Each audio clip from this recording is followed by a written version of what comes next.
about it there, model community from YouTube. This is Mike coming from Mike's Mopar Model Car Garage in Backwoods Train Room. I hadn't done an update in a while on this car. I figured I'd do one when I got a chance. I've fought this car tooth and nail. I've had to repaint it 3 times. And eventually I come to consensus that I wasn't doing something right. I had airbrush failure on one paint job, second paint job attempt. So this thing seen the purple pond more than once.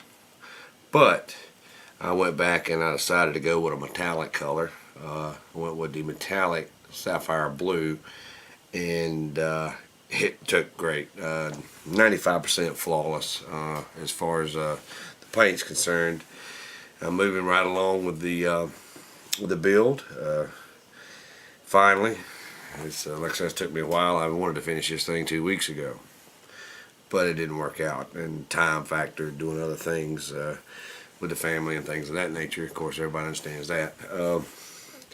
What I'm gonna do here in a few minutes, I had a subscriber ask me how would I lower the front end of this car.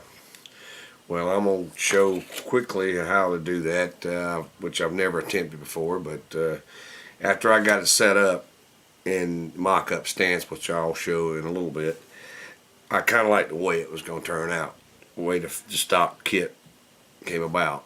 But I'm going to show what would I do to it to lower the front end down. Each model has its own chassis and the frame design, so each one could be a little different, but on this particular kit, that's what I would have had to done. As a matter of fact, this is the first time I've seen a front end axle arrangement on a kit like this, but I'm gonna actually try to show what I would do to actually lower that front end and some of the things that I would do. Personally, like I said, I've never attempted it before.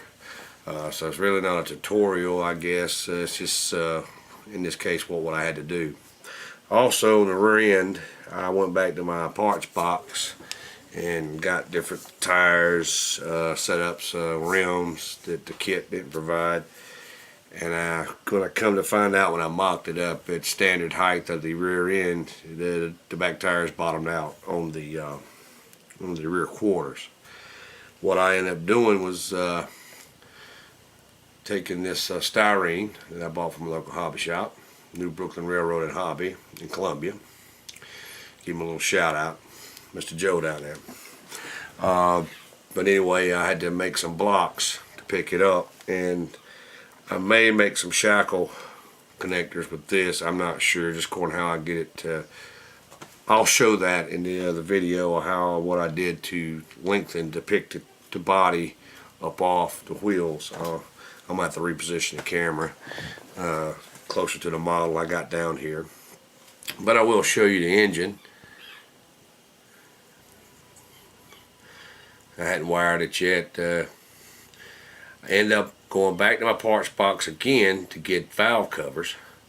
Because during my painting process, somewhere down the line, I lost a valve cover that came with the kit. Like I said, this kit's fought me the whole way.